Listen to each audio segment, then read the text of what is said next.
സഹായിക്കട്ടെ. വളരെ പ്രാർത്ഥനയോടെ നമുക്ക് ദൈവസന്നിധിയിലായിരിക്കാമല്ലോ. വളരെ പ്രതീക്ഷയോടെ, വളരെ ഹല്ലേലൂയ ദൈവ സാന്നിധ്യം അനുഭവിച്ചറിഞ്ഞുകൊണ്ട് വളരെ പ്രാർത്ഥനയോടെ നാം ദൈവസന്നിധിയിലായിരിക്കുമ്പോൾ തുറന്നുള്ള സമയത്തെ ശുശ്രൂഷയ്ക്കായി പ്രിയ ദൈവദാസനെ ക്ഷണിച്ചു.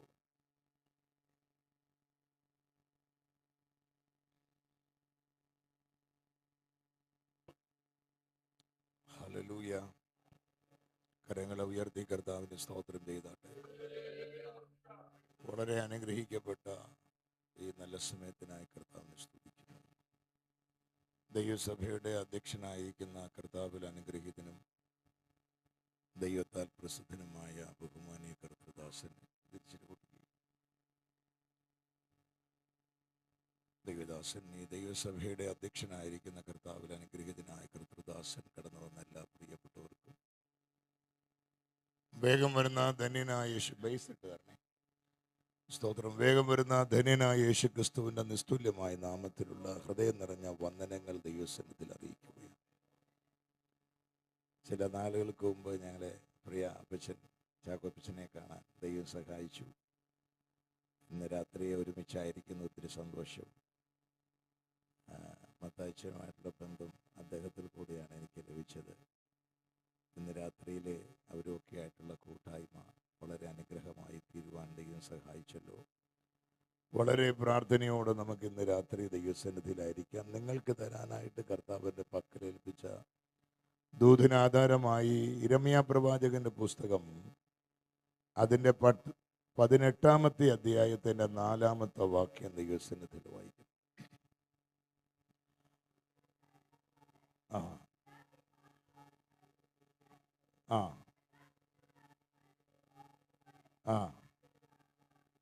നമ്മുടെ കണ്ണുകളെല്ലാം ദൈവസന്നിധിയിൽ അടയ്ക്കാം. Praise the Lord. Hallelujah, hallelujah.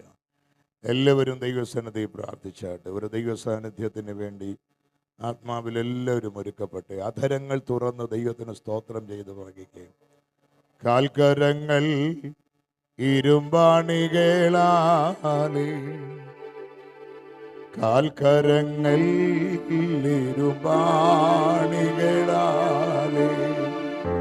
ചേർത്തടിച്ചു പരനേ മരക്കുരിശിൽ ചേർത്തടിച്ചു പരനേ മരക്കുരിശിൽ തൂങ്ങിക്കിടക്കുന്ന സ്നേഹസ്വരൂപൻ തൂങ്ങിക്കിടക്കുന്ന സ്നേഹസ്വരൂപൻ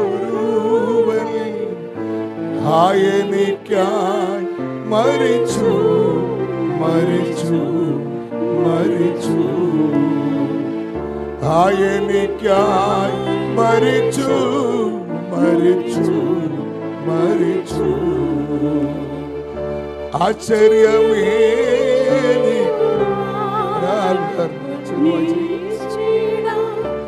ആശ്ചര്യമേ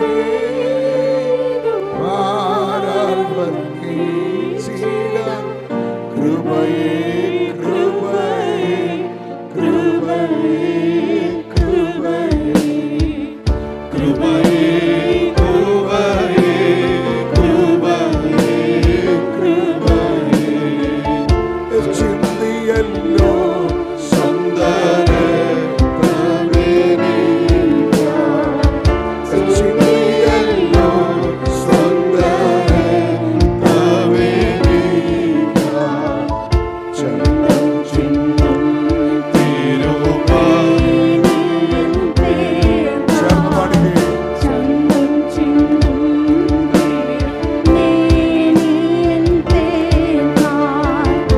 സ്വന്തമായ എല്ലാത്തെയും വേടിഞ്ഞു സ്വന്തമായ എല്ലാത്തെയും വേടിഞ്ഞു ഓർത്ത് ബന്ധമില്ലാത്ത ഓർത്ത് വീണ്ടെടുത്തു എന്നെയും എന്നെ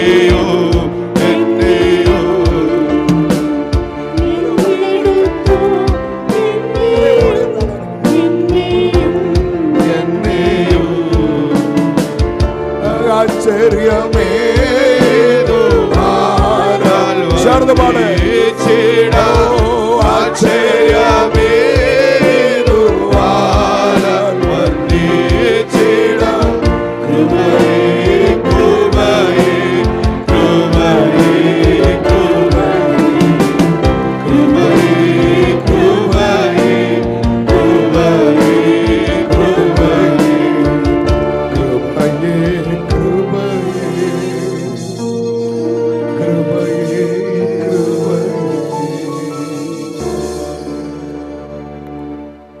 സ്നേഹമുള്ള ദൈവമേ, നല്ല വചനത്തിനായി സ്തോത്രം. അങ്ങയുടെ വചനത്തിന് മുമ്പിൽ അങ്ങേ ജനത്തെ ഇരുത്തണം. എളിയവനെ ക്രൂശിന്റെ പിന്നാമ്പുറത്ത് മറയ്ക്കണം. ഞങ്ങളെയും ഞങ്ങൾക്കുള്ളതിനെയും എല്ലാം അപ്പൻ്റെ കരത്തിലേൽപ്പിക്കും. ശത്രു എങ്ങും എവിടെയും ആർക്കും ഒരു ദോഷവും ചെയ്യാതെ ക്രൂശിന്റെ മറവിൽ മറയ്ക്കാൻ ഞങ്ങൾ അപ്പനോട് പ്രാർത്ഥിക്കുന്നു. ഇന്ന് രാത്രിയിലെ ഈ മീറ്റിങ്ങിൻ്റെ, യോഗത്തിൻ്റെ, യാഗത്തിൻ്റെ എല്ലാ മഹത്വവും ഞങ്ങൾ അപ്പച്ചൻ്റെ മുൻപിൽ അർപ്പിക്കുന്നു. അപ്പാ, മഹത്വ അപ്പച്ചനെടുത്താട്ടെ യേശുവിൻ നാമത്തിൽ തന്നെ. കുശവൻ കളിമണ്ണ് കൊണ്ടുണ്ടാക്കിയ പാത്രം അവന്റെ കയ്യിൽ ചീത്തയായി പോയി. കുശവൻ തനിക്ക് തോന്നിയതുപോലെ മറ്റൊരു പാത്രം. വളരെ അനുഗ്രഹിക്കപ്പെട്ടൊരു വചനമാണ് നമ്മൾ ഇന്ന് രാത്രി ഒരുമിച്ച് പഠിക്കുവാനായിട്ട് കർത്താവിൽ ആഗ്രഹിക്കുന്നു. ഇസ്രായേൽ മക്കളോട് ദൈവത്തിൻ്റെ പ്രവാചകനിൽ കൂടെ ദൈവം ദൂത് പറയാൻ അവരെ തിരഞ്ഞെടുക്കുമ്പോൾ ദൈവം അടയാളങ്ങൾ കൊടുത്താണ് എന്ത് ചെയ്തുകൊണ്ടിരിക്കുന്നത്, അവരോട് സംസാരിക്കുന്നത്. സ്തോത്രം. ദൈവത്തിന്റെ ദാസനായ ഹോശയായ ദൈവം ഇസ്രായേലിനോട് ദൂത് പറയാൻ വിളിക്കുമ്പോൾ ഹോശയായോട് പറഞ്ഞു, കർത്താവ് ഹോശയോട് പറഞ്ഞു, ഹോശായേ, നീ പട്ടണത്തിൽ ചെന്ന് പരസംഗം ചെയ്യുന്ന ഒരു സ്ത്രീയെ വിവാഹം കഴിക്കണം. നമ്മളോടാ പറയുന്നെങ്കിൽ നമ്മൾ പറയും, കർത്താവ് വലിയ വലിയ പ്രശസ്തിയുള്ള കുടുംബത്തിൽ ഒന്നുമല്ല ജനിച്ചെങ്കിലും അത്യാവശ്യം കുഴപ്പമില്ലാത്ത കുടുംബത്തിലാണ് ജനിച്ച്, അഭിമാനം കളഞ്ഞൊരു ദൂത് പറയാൻ ഞങ്ങൾ എന്തില്ല.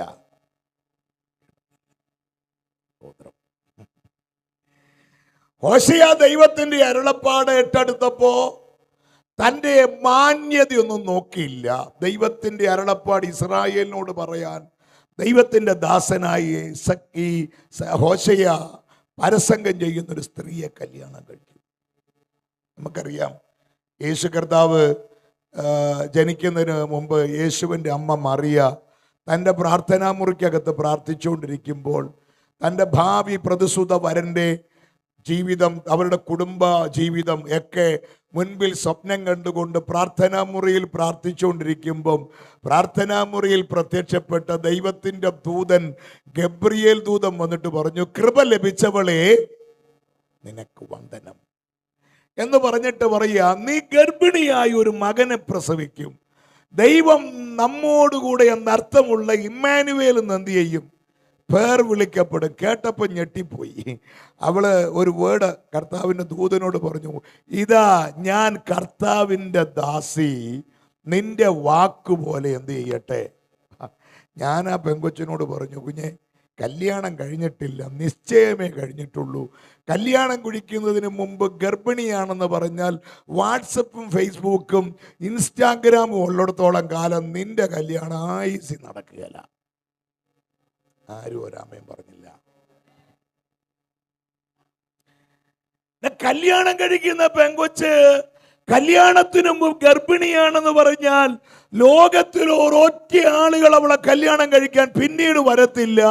ഭാവി അനിശ്ചിതത്തിലെത്തി, ജീവിതം വഴിമുട്ടി, എന്നേക്കുമായി അവരുടെ ഭാവി കൊട്ടിയടയ്ക്കപ്പെടുമ്പോ ഞാൻ ആ പെൺകുട്ടിയോട് പറഞ്ഞു, ആലോചിച്ച് വേണം നീ തീരുമാനമെടുക്കാൻ. അവള് പറഞ്ഞത്, തകർക്കുന്നത് ദൈവമാണെങ്കിൽ ആ ദൈവത്തിന് പണിയാൻ മറ്റൊരു പദ്ധതി ഉണ്ടായിരിക്കും. നിങ്ങൾ ഒരാമേൻ ആരും പറയുന്നില്ല. ഉടഞ്ഞെന്നു തോന്നിയപ്പോ, തകർന്നെന്നു തോന്നിയപ്പോ പരിശുദ്ധാത്മാവ് ദൈവത്തിന്റെ ദൂതൻ അവളോട് ദൂത് പറയുമ്പോ ദൈവത്തിന് സ്തോത്രം, അവൾ മുന്നോട്ടും പുറകോട്ടും നോക്കിയില്ല. ഉടയ്ക്കുന്നത് ദൈവമാണെങ്കിൽ മറുവശത്ത് ദൈവത്തിന് എന്തെങ്കിലും ഒരു പദ്ധതി കാണും. പക്ഷെ അന്ന് രാത്രി എന്താ സംഭവിച്ചെന്നറിയാമോ? അവൾ ഗർഭിണിയാണെന്ന് മനസ്സിലാക്കി അവൾക്ക് ലോകാപവാദം വരാതിരിക്കാൻ ഗൂഢമായി അവളെ ഉപേക്ഷിക്കാൻ തീരുമാനമെടുത്ത് കിടക്കുന്ന ജോസഫിനെ അന്ന് രാത്രി യഹോവ തട്ടി എഴുന്നേൽപ്പിട്ട് എന്നിട്ട് കർത്താവ് പറഞ്ഞു, കുഞ്ഞെ, അവളെ ചേർത്തുകൊള്ളാൻ നീ ശങ്കിക്കണ്ട, അവളിൽ ഉൽപ്പാദിതമായത് പരിശുദ്ധാത്മാവിനാ.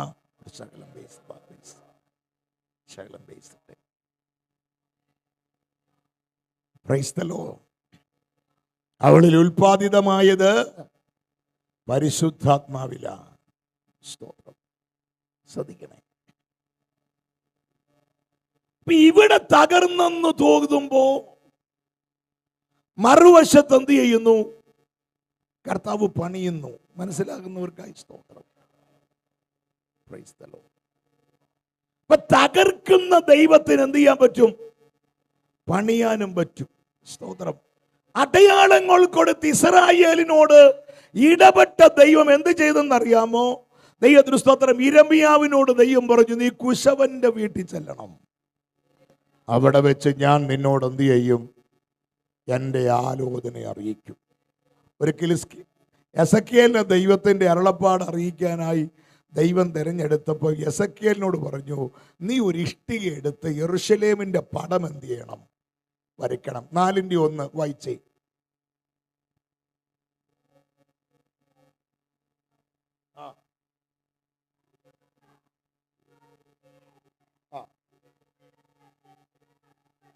ആ ആ ആ ആ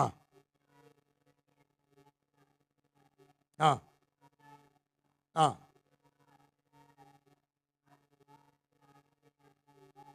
ആ പ്രൈസ് ദി ലോർഡ്. ഇതൊക്കെ വേണേ നമുക്കും വേണേ എന്ത് ചെയ്യാം?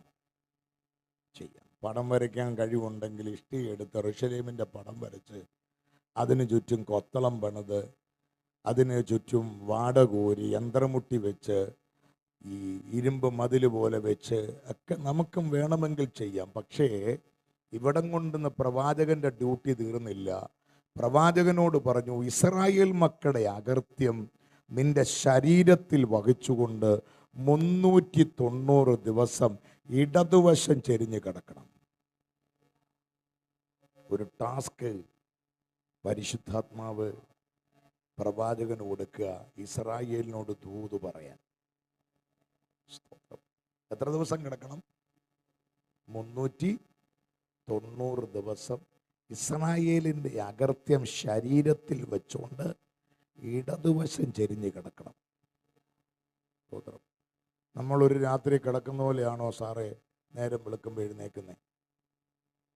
CC ക്യാമറ വെച്ച് നോക്കുകയാണെങ്കിൽ ഒരു രാത്രി എത്ര വട്ടം തിരിഞ്ഞും മറിഞ്ഞും കിടന്നാണ് നമ്മൾ നേരം വെളുപ്പിക്കുന്നത്. ഉറക്കമില്ലാത്തവരുടെ രാത്രിയും കാര്യങ്ങളും കൂടി ആണെങ്കിൽ ചില ആളുകൾ പറഞ്ഞു കേട്ടിട്ടുണ്ട്, എൻ്റെ പാസ്റ്ററെ എന്തോ ചെയ്യാനാ, സ്തോത്രം, കഴിഞ്ഞ രാത്രി തള്ളി നീക്കുമായിരുന്നു. അപ്പം ഞാൻ അമ്മാമ്മയോട് പറഞ്ഞു, പൊന്നമ്മാമേ സ്തോത്രം, അമ്മാമ്മ തള്ളിയത് കൊണ്ട് ഞങ്ങൾ കൂടെ നേരം വെളുത്തെന്ന് പറഞ്ഞു.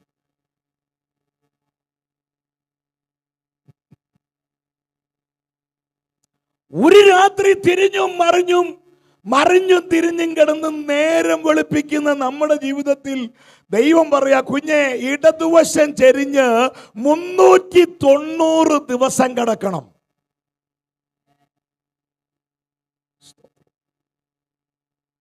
തിരിയാൻ നിനക്ക് അനുവാദമില്ല. ഇടതുവശത്ത് മരപ്പ് കയറി ശരീരം വേദനിക്കുമ്പോഴും തിരിയാൻ പ്രമാണമില്ല. കാരണം ദൈവത്തിൻ്റെ നിയമം ഈ ശരീരത്തിലിരിക്കുക. മനസ്സിലാകുന്നവർക്കായി സ്തോത്രം. കുഞ്ഞെ, ഈ ശരീരം എന്തിനാ ഉണ്ടാക്കിയതറിയാമോ? എൻ്റെ ദൈവത്തിൻ്റെ നിയമം നിന്റെ ശരീരത്തിൽ വെക്കാൻ. ദാവീദ് ഒരിക്കൽ പറഞ്ഞു, ഞാൻ ഇരിക്കുന്നത് നീ അറിയുന്നു, പിന്നെ എഴുന്നേൽക്കുന്നത് നീ അറിയുന്നു, എൻ്റെ നടപ്പ് നീ അറിയുന്നു, എൻ്റെ കിടപ്പ് നീ അറിയുന്നു, എൻ്റെ നിരൂപണങ്ങൾ ദൂരത്ത് നിന്ന് എന്ത് ചെയ്യുന്നു? അപ്പൊ കിടക്കാൻ ഒരു നിയമമുണ്ട്, നടക്കാൻ നിയമമുണ്ട്, ഇരിക്കാൻ നിയമമുണ്ട്, കാണാൻ നിയമമുണ്ട്. ഇയ്യോബ് ഒരിക്കൽ പറഞ്ഞു, നീ എൻ്റെ കണ്ണുമായിട്ട് എന്ത് ചെയ്തിരിക്കുന്നു? ഒരു നിയമം ചെയ്തിരിക്കുന്നു, പിന്നെ ഞാൻ എങ്ങനെ ഒരു കന്യകയെ നോക്കും എന്ന് പറഞ്ഞാൽ കണ്ണിനോട് നിയമമുണ്ട്, നിന്റെ ഹോൾ ബോഡിയോട് ദൈവത്തിന് നിയമമുണ്ട്.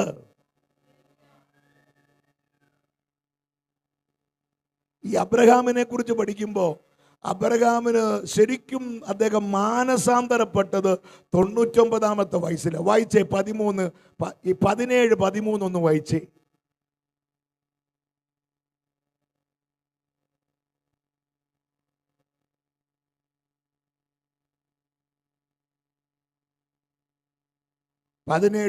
വായിച്ചേ.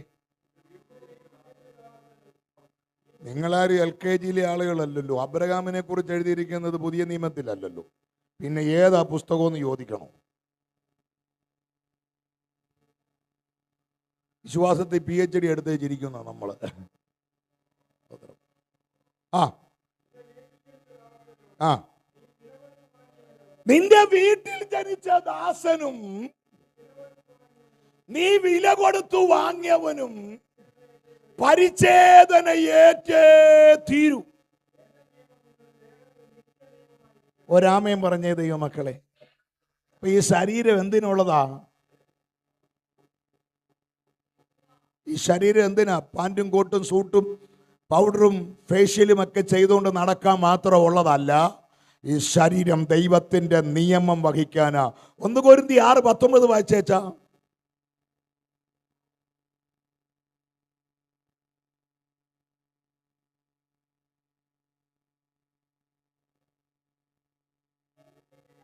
ദൈവത്തിന്റെ ദാനമായി നിങ്ങളിൽ ഇരിക്കുന്ന പരിശുദ്ധാത്മാവ്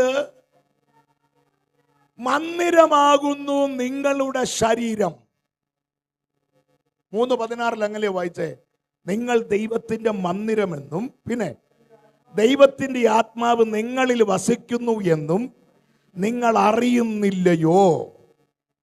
ദൈവത്തിന്റെ ദാനമായ പരിശുദ്ധാത്മാവ് നിങ്ങളിൽ ഇരിക്കുന്നു. അടുത്ത വാക്യം, അതുകൊണ്ട് 19-ാമത്തെ വാക്യം, നിങ്ങളുടെ ശരീരത്തെ വിലക്കി വാങ്ങിയിരിക്കുകയാൽ ഇനി നിങ്ങൾ നിങ്ങൾക്കുള്ളവരല്ല. ഒരാമയും പറയാവോ? ഇനി നിങ്ങൾ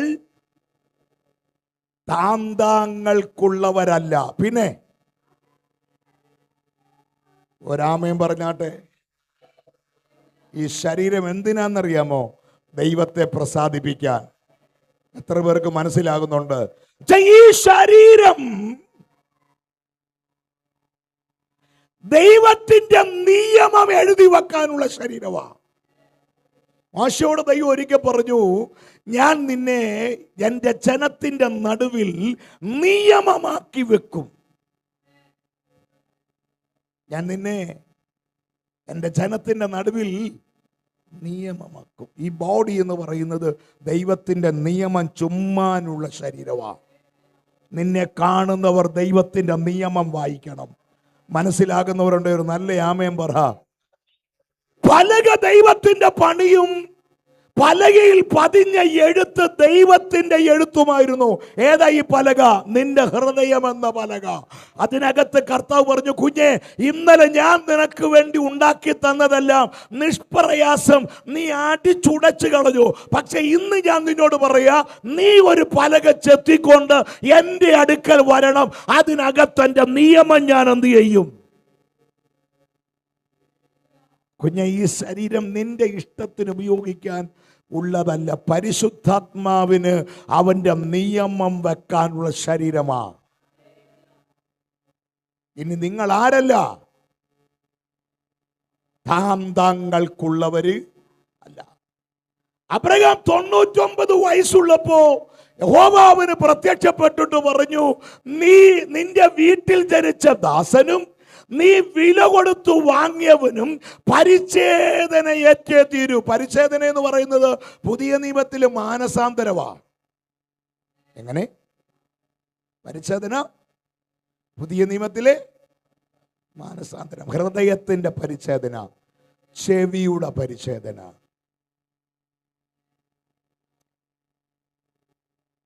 കർത്താവ് പറയാ ഏറ്റേ തീരൂ, അതിന് വേറെ ഒരു മാർഗമില്ല, ഓപ്ഷൻ വേറെ ഇല്ല. ഒരാമയും പറഞ്ഞേ.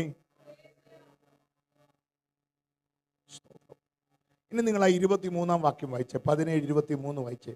ഉൽപ്പത്തി. ആ,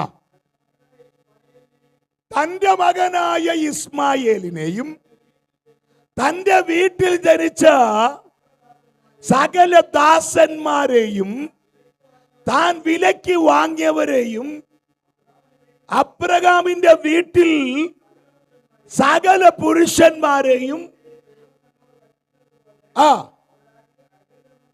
അന്ന് തന്നെ ചെയ്തു. അടുത്തത്, അപ്പൊ അബ്രഹാമിന്റെ പുതിയ നിയമ ഭാഷയിൽ അദ്ദേഹത്തെ നമ്മൾ പഠിച്ചാൽ, അബ്രഹാം മാനസാന്തരപ്പെട്ടപ്പോ എത്ര വയസ്സായി സാറേ?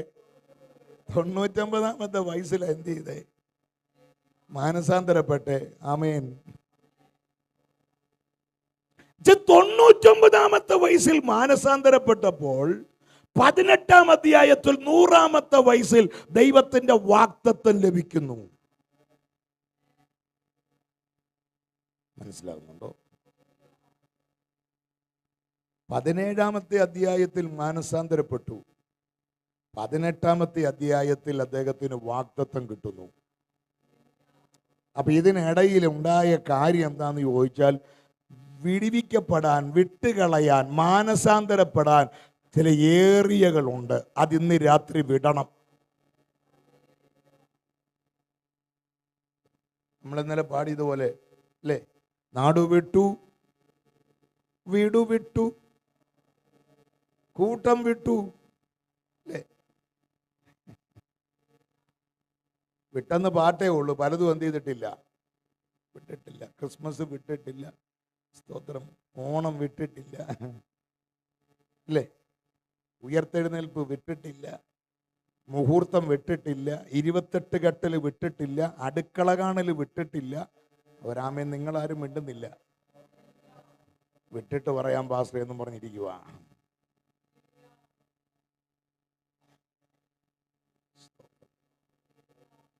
ഈസ്റ്റർ വിട്ടിട്ടില്ല, ബർത്ത്ഡേ വിട്ടിട്ടില്ല, ആനിവേഴ്സറി വിട്ടിട്ടില്ല.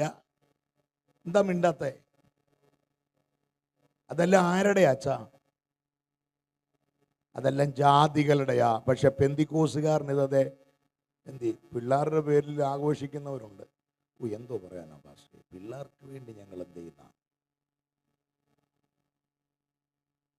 എടാ, നാട്ടുകാരൻ നോമ്പിന്റെ ചിക്കൻ ബിരിയാണി കൊണ്ടുവരുമ്പം അവനോട് പറയണം, എന്തോ പറയണം, ഇനിയുണ്ടേ കൊണ്ടുപോരും ഇല്ലേ? പിന്നെ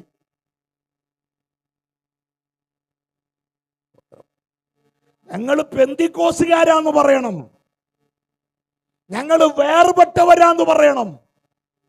കുഞ്ഞുങ്ങളെ പഠിപ്പിക്കണം പെന്തിക്കോസിന്റെ മഹത്വം. ഒരാമയും പറഞ്ഞേ.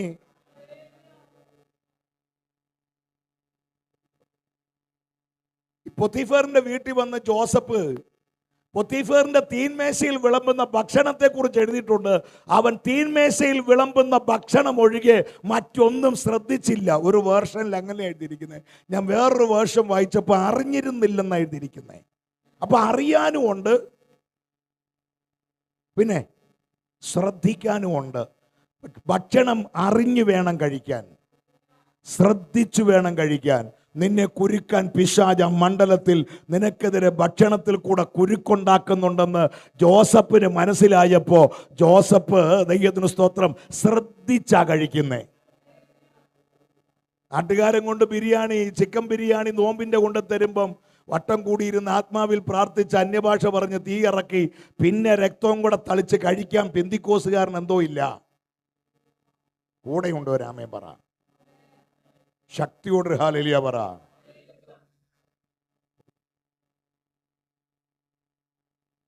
നിങ്ങൾ ഇതിനൊന്നും സ്വോത്രം പറയാനെന്ന് എനിക്കറിയാം.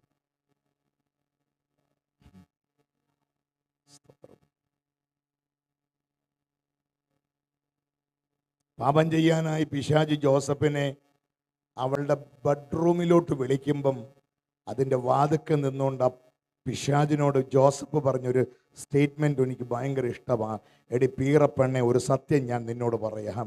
ഒറ്റ നിമിഷം കൊണ്ട് ഈ കൊട്ടാരത്തിൻ്റെ മട്ടുപ്പാവിലെത്തിയ ആളല്ല ഞാൻ. ജീവിതത്തിൻ്റെ പിന്നാമ്പുറത്ത് ഒരു പൊട്ടക്കുഴി ഉണ്ടായിരുന്നു. ആ പൊട്ടക്കുഴി തീരുമെന്ന് ലോകം പറഞ്ഞ ഇടത്തുനിന്ന് ആ പൊട്ടക്കുഴി നിന്നായി എന്നെ മട്ടുപ്പാവി കൊണ്ടുവന്നേ. ആ മട്ടുപ്പാവിൽ എത്തിച്ച മഹാദൈവത്തോട് എനിക്ക് പാപം ചെയ്യാൻ പറ്റില്ല. വല്ലതും മനസ്സിലാകുന്നുണ്ട്? ഒരു നല്ല ആമേൻ പറ. പിശാച് എല്ലാ സിറ്റുവേഷൻസിനെ കൊടുക്കുമ്പോൾ അതിനോട് ആത്മാവിൽ പ്രതികരിക്കാനുള്ള വെളിപ്പാട് അകത്ത് കെട്ടണം. ഒറ്റ നിമിഷം കൊണ്ട് നിന്റെ കൊട്ടാരത്തിൻ്റെ മട്ടിപ്പാവി വന്നവനല്ല ഞാൻ. എൻ്റെ ജീവിതം തകർന്നെന്ന് ലോകം പറഞ്ഞ പൊട്ടക്കുഴിക്കകത്ത് നിന്ന് എന്നെ ഇവിടെ കൊണ്ടുവന്നിരിക്കുന്നത്. ആ ദൈവത്തോട് എനിക്ക് പാപം ചെയ്യാൻ കഴിയില്ല. എനിക്ക് നിന്റെ വീട്ടിലെ ജോലിയല്ല, ഈ രാജ്യത്തെ പേരല്ല എനിക്ക് വേണ്ടത്. എന്നെ ആക്കി വെച്ച ഒരു അപ്പനുണ്ട്, അവനോട് എനിക്കൊരു കമ്മിറ്റ്മെന്റ് ഉണ്ട്. നിന്റെ ശരീരം പാപത്തിനിരിക്കാനുള്ളതല്ല. നിന്റെ ശരീരം ദൈവത്തിന്റെ നിയമം ഇരിക്കാനുള്ളതാ. ഒരാമയും പറഞ്ഞേ. ഈ 390 ദിവസം ഒരു പരുവത്തിന് തരത്തിന് ഈ പുള്ളി കിടന്ന് തീർത്തു കേട്ടോ. 390 ദിവസം കഴിഞ്ഞപ്പം പുള്ളി വിചാരിച്ച തീർന്നു, സ്വോത്രമൊക്കെ പറഞ്ഞ് വെള്ളമൊക്കെ കുടിച്ച് എഴുന്നേറ്റ് വീട്ടിലോട്ട് പോകാനായിട്ട് ഒരുങ്ങുമ്പം കർത്താവ് പറഞ്ഞ്, തീർന്നില്ലടാ മോനെ, വലതുവശം ചെരിഞ്ഞ് ഒരു 40 ദിവസവും കൂടെ കിടക്കണം. നമ്മളാണ് ഈ പണി ഇട്ടേച്ച് പോയനെ. ഒരു പരുവത്തിന് ഇവിടം വരെ എന്ത് ചെയ്തേ? എന്തോ റെസ്ട്രിക്ഷനാ ജീവിക്കുന്നത്. അച്ഛാ, പെന്തക്കോസ്തിൻ്റെ ജീവിതം എന്ന് പറയുന്നത് ദൈവത്തിന് സ്തോത്രം ഒരു പരിമിതപ്പെട്ടതാ.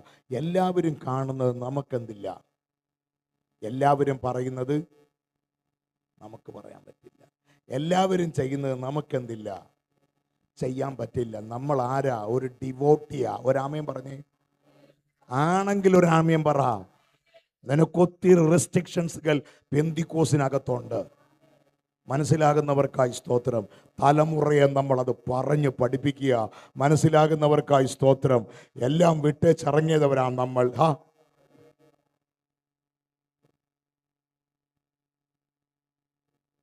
ഇവിടെ ഇരമ്യാവിനോട് ദൈവം പറഞ്ഞു, കുഞ്ഞെ, കുശവന്റെ വീട്ടിൽ ചെല്ല്, ഞാൻ അവിടെ വെച്ച് നിന്നോട് ഇസ്രായേലിനോട് പറയാനുള്ള ദൂത് നിനക്ക് തരാം. അവൻ ഓടി ചെല്ലുമ്പോൾ കാണുന്നത് ചക്രത്തിൽ അവൻ വേല ചെയ്തുകൊണ്ടിരിക്കുന്നു. 1-ാം വാക്യം.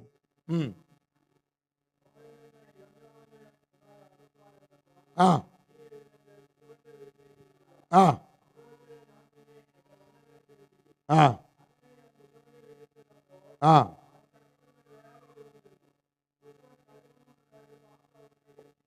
അവൻ ചെല്ലുമ്പം കണ്ടത് കുശവൻ ഇങ്ങനെ കളിമണ്ണില് ചക്രത്തി വെച്ചോണ്ട് ഇങ്ങനെ കളിമണ്ണ് കറക്കിക്കൊണ്ടിരിക്കുക. കുശവനെ കണ്ടു ആരെങ്കിലും ഉണ്ടോ? പോട്ടറിനെ. സ്തോത്രം. ഭയങ്കര രസമാ. ഇതിങ്ങനെ വളരെ സ്പീഡിൽ എന്ത് ചെയ്തുകൊണ്ടിരിക്കുക? കറങ്ങിക്കൊണ്ടിരിക്കുക. ഇതിനകത്ത് ഇതിൻ്റെ മുകളിൽ വെച്ചിരിക്കുന്ന ചെളിമണ്ണിനെ നമുക്ക് കാണാൻ പറ്റാത്ത സ്പീഡിലാണ് കറങ്ങുന്നത്. അപ്പം ഈ ചെളിമണ്ണ് കുശവനോട് പറഞ്ഞു, സാറേ, പുതിയ വിശ്വാസിയാ, പിടിച്ചു നിൽക്കാൻ പറ്റത്തില്ല, ഇത്രയും കറക്കമൊന്നും സഹിക്കാൻ പറ്റില്ല, തെറിച്ചു പോകുമെന്നാണ് തോന്നുന്നത്. അതുകൊണ്ട് കറക്ക ഇച്ചിരി എന്ത് ചെയ്യണം? കുറയ്ക്കണം. പുതിയ വിശ്വാസിയാ, പച്ച മണ്ണാ, അതുകൊണ്ട് ഇത്ര ഒന്നും കറക്കമൊന്നും എന്തില്ല, പിടിക്കത്തില്ല, കറക്കം എന്ത് ചെയ്യണം? കുറയ്ക്കണം എന്ന് പരാതി പലവട്ടം പറഞ്ഞപ്പം ഈ പുള്ളി പ്രതികരിക്കുന്നത് എങ്ങനെയാണെന്നറിയാമോ? അടുത്തിരിക്കുന്ന പാത്രത്തിലെ വെള്ളത്തിലോട്ട് ഈ കരാങ്കുലികൾ മുക്കിയിട്ട് ഇതിൻ്റെ മുകളിൽ കൂടെ ഇങ്ങനെ ഒരു സ്തോത്രം പറഞ്ഞ് ഇതിനെ ഇങ്ങനെ തലോടുമ്പോൾ ഒരു പ്രത്യേക സന്തോഷം. 2025 മുഴുവനും ഈ കുശവൻ നിന്നെ ഇട്ടിങ്ങനെ കറക്കുമ്പം നിന്നോട് പ്രതികരിക്കാതിരിക്കുന്നതിൻ്റെ അതിനകത്ത് സൈലൻ്റായിരിക്കുന്നതിനകത്തൊരു സന്ദേശമുണ്ട്. കുഞ്ഞെ, നീ പറയുന്നത് കേട്ട് ഇതിൻ്റെ വേഗത കുറച്ചാൽ ഞാൻ ആഗ്രഹിക്കുന്ന ക്ലാരിറ്റി പാത്രത്തിന് ഉണ്ടാകത്തില്ല. നീ പറയുന്ന തരത്തിൽ വേഗത കുറച്ചാൽ ഇതിൻ്റെ ഫിനിഷിങ് ഇത്ര ബ്യൂട്ടിനെസ് ഉണ്ടാകത്തില്ല.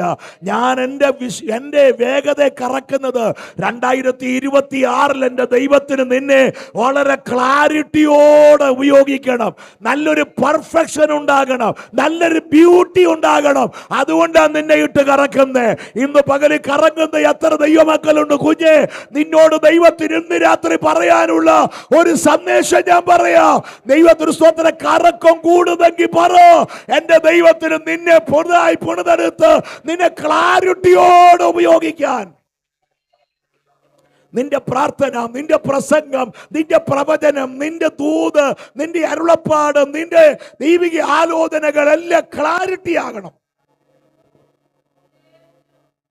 വിശ്വാസമുള്ള എത്ര പേരുണ്ട്?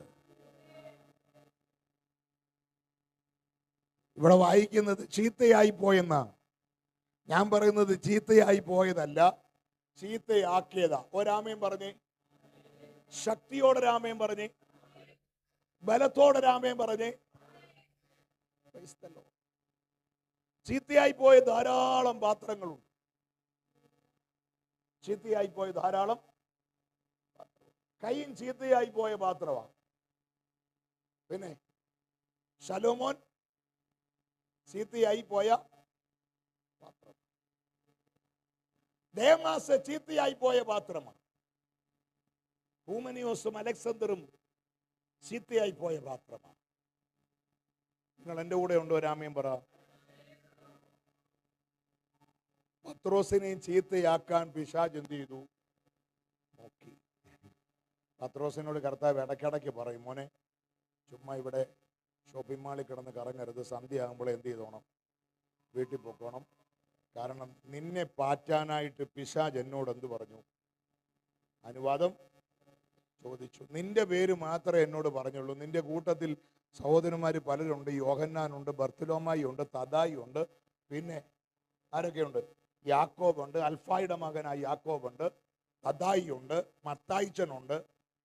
ആരൊക്കെ ഉണ്ട്? ഇവരെല്ലാം ഉണ്ട്. പക്ഷെ അവരെ ആരെയും പാറ്റാൻ എന്ത് ചെയ്തിട്ടില്ല? എന്നോട് ചോദിച്ചില്ല. എന്താ കുഞ്ഞൻ നിന്റെ പേര് പിശാച് എന്നോട് ചോദിക്കുന്നെന്ന് ചോദിച്ചാൽ ഇന്ന് രാത്രി ഞാൻ വിളിച്ചു പറയാം, നിന്റെ മേലെ ആ ദൈവത്തിന്റെ സ്തോത്രം മിഷൻ കിടക്കുന്നേ. നിന്റെ മേൽ എന്ത് കിടപ്പുണ്ട്? ഒരു വലിയ മിഷൻ കിടപ്പുണ്ട്. എന്താ മിഷൻ? ഫിലിപ്പിന്റെ കൈസറിയിൽ കർത്താവിന്റെ ശിഷ്യന്മാരുമായിട്ട് കർത്താവ് പ്രാർത്ഥിച്ചുകൊണ്ടിരിക്കുമ്പം ഈ കർത്താവ് അവരോട് ചോദിച്ചു, നിങ്ങൾ എന്നെ കുറിച്ച്. കർത്താവിന്റെ പെട്ടെന്നുള്ള ചോദ്യത്തിന് ഒറ്റ ശിഷ്യന്മാരെന്ത് ചെയ്തില്ല. യേശുവിന്റെ ഹാർട്ട് ഒരു മിനിറ്റിൽ എത്ര പ്രാവശ്യം അടിച്ചെന്ന് ആര് ചോദിച്ചാൽ പറയും? യോഹന്നാൻ പറയും. അങ്ങനെയൊക്കെ ഉള്ള കാര്യങ്ങളൊക്കെ ചോദിച്ചാൽ കർത്താവെ വേണേ എന്ത് ചെയ്യാം? ഞാൻ ആരാണെന്നൊന്ന് ചോദിച്ചാൽ എന്ത് ചെയ്യാൻ പറ്റിയല്ല, പറയാൻ പറ്റത്തില്ല. സ്തോത്രം. പത്രോച്ചാൻ ചാടി എഴുന്നേറ്റിട്ട് പറഞ്ഞു, നീ ജീവനുള്ള ദൈവത്തിന്റെ പുത്രനായ ക്രിസ്തു. കർത്താവിന്റെ തലയിലോട്ട് കൈവച്ചിട്ട് പറഞ്ഞു, മോനെ ബറിയോന ശിമോനെ, നീ ഭാഗ്യവാൻ. ജഡരക്തങ്ങളല്ല നിനക്കിത് വെളിപ്പെടുത്തിയത്, എൻ്റെ സ്വർഗസ്ഥനായ പിതാവത്രേ. നീ പത്രോസാകുന്നു. ഈ പാറമേൽ ഞാൻ എൻ്റെ സഭയെ പണിയും. പിന്നെ പാതാള ഗോപുരങ്ങൾ അതിനെ എന്തില്ല? ജയിക്കയില്ല. മനസ്സിലാകുന്നുണ്ടോ? സ്തോത്രം. കർത്താവ് പറഞ്ഞു, നീ സ്തോത്രം പത്രോസാകുന്നു. ഈ പാറമേൽ ഞാൻ എൻ്റെ സഭയെ പണിയും. പാതാള ഗോപുരങ്ങൾ അതിനെ ജയിക്കില്ല. എന്ന് പറഞ്ഞാൽ ദൈവത്തിന് സ്തോത്രം, ഈ താക്കോല് ഞാൻ നിനക്ക് തരിക പണിയാൻ, എൻ്റെ സഭ പണിയാൻ, എൻ്റെ സഭ എന്ന പദ്ധതിയെ തുറക്കാൻ, അതിനെ പണിയാൻ ഞാൻ നിന്നെ തെരഞ്ഞെടുത്തിരിക്കുക. അന്ന് മുതലേ പിശാച് ഒരു നിഴല് പോലെ പത്രോസിന്റെ പുറകെ എന്ത് ചെയ്തു? ഇങ്ങനെ നടക്കുക. കൈക്കണങ്ങി കെട്ടിയത് ഗത്സമന തോട്ടത്തിൽ വെച്ചാണ്. ഗത്സമന തോട്ടത്തിൽ വെച്ച് കിട്ടിയപ്പോൾ കർത്താവ് പ്രാർത്ഥന കഴിഞ്ഞ് ശിഷ്യന്മാരുമായിട്ട് സംസാരിച്ചുകൊണ്ടിരിക്കുമ്പോൾ പന്തവും കുന്തവും ഒക്കെ ആയിട്ട് അവിടുത്തെ മഹാപുരോഹിതന്മാരും സൻഹെദ്രിൻ സംഘമെല്ലാം യേശുവിനെ അറസ്റ്റ് ചെയ്യാൻ വന്നപ്പോൾ യേശുവിനെ കണ്ട മാത്രയിൽ ഈ പത്രോസിനോട് അവിടുത്തെ നിൽക്കുന്ന പിശാച് പറഞ്ഞടാ മോനെ, നിന്റെ അരയിൽ കിടക്കുന്ന വാളെടുത്ത് ഇതിലേതെങ്കിലും ഒരുത്തനെ വെട്ടിക്കളഞ്ഞാൽ മതി, എല്ലാവരും ഓടും, നിനക്കും ഗുരുവിനും എന്ത് ചെയ്യാം? രക്ഷപ്പെടാം. അതൊക്കെ കേട്ട് 3.5 വർഷത്തിന് മുമ്പ് ഫിലിപ്പിന്റെ കൈസരയിൽ വെച്ച് പറഞ്ഞ ദൈവിക വാക്തത്വങ്ങളും അതിൻ്റെ വിഷനും മിഷനും എല്ലാം മറന്ന് അവൻ പടവാളെടുത്ത് ഈ മൽക്കോസിന്റെ കഴുത്തിന് നേരെ ഇങ്ങനെ അന്തരീക്ഷത്തിൽ കൂടെ പാഞ്ഞടുത്ത് വരുമ്പം കർത്താവ് വാക്തത്വം പറഞ്ഞ കർത്താവ് വാളിന്റെ ദിശ മാറ്റി. ഒരാമയും പറഞ്ഞേ.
സ്തോത്രം. അപ്പം ഈ ഖത്തറിൽ അദ്ദേഹത്തിൻ്റെ വീട്ടിൽ പ്രസംഗം കഴിഞ്ഞ് ഞാൻ ഭക്ഷണം കഴിക്കാൻ അവിടെ ഇരിക്കുമ്പം അവിടുത്തെ മോനെ കൂടെ ഞങ്ങളുടെ കൂട്ടത്തിൽ ഭക്ഷണം കഴിഞ്ഞ് പോരുമ്പം അദ്ദേഹത്തിൻ്റെ വണ്ടിയെ കയറ്റി ഒരു കവറുമൊക്കെ തന്ന് എൻ്റെ കയ്യിൽ. അപ്പം ഞാനോട് പറഞ്ഞു, പാസ്റ്ററെ മോന് വേണ്ടി ഒന്ന് പ്രാർത്ഥിക്കണം. എന്തിനാ? ഞാൻ ചോദിച്ചു എന്തിനാച്ചാ പ്രാർത്ഥിക്കണ്ടേ? അപ്പോൾ അദ്ദേഹത്തോട് പറയാ, സ്തോത്രം, എൻ്റെ മോനൊരു പാസ്റ്ററായി കാണണമെന്ന് എനിക്ക് ആഗ്രഹം. അപ്പം ഞാൻ അദ്ദേഹത്തോട് പറഞ്ഞു, എൻ്റെ പൊന്ന് സാറേ, ഞങ്ങൾ പാസ്റ്റർമാർ പോലും എന്ത് ചെയ്യുന്നില്ല. കാരണം തലവേദന പിടിച്ച പണിയാണ്. ചിരിച്ചാൽ കുഴപ്പം, ചിരിച്ചില്ല കുഴപ്പം. കൈ കൊടുത്താൽ കുഴപ്പം, കൈ കൊടുത്തില്ല കുഴപ്പം. വീട്ടിൽ വിസിറ്റ് ചെയ്താൽ കുഴപ്പം, വിസിറ്റ് ചെയ്തില്ല കുഴപ്പം. വിസിറ്റ് എങ്ങാനും ചെയ്തു പോയെങ്കിൽ പുറം എന്നും ആ പുള്ളിക്ക് ഓരുകയെന്ന് പറയും. തിന്നാൻ വേണ്ടി പച്ചക്കറി കട വെച്ച് സബ്ജി കട വെച്ച് കണ്ടിട്ട് മിണ്ടിയില്ലെങ്കിൽ മാമിയോട് ഒന്ന് ചോറേടി, പാസ്റ്റർ നമ്മളെ കണ്ടിട്ട് മിണ്ടിയില്ല, ഇനി നമുക്ക് അടുത്ത ആഴ്ച എന്ത് ചെയ്യണ്ട, ആ സഭയിലോട്ട്.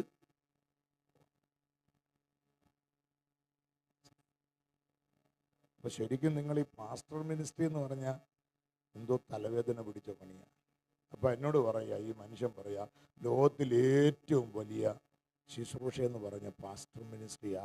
പാസ്റ്റർ, എൻ്റെ മോനൊരു പാസ്റ്ററാകും.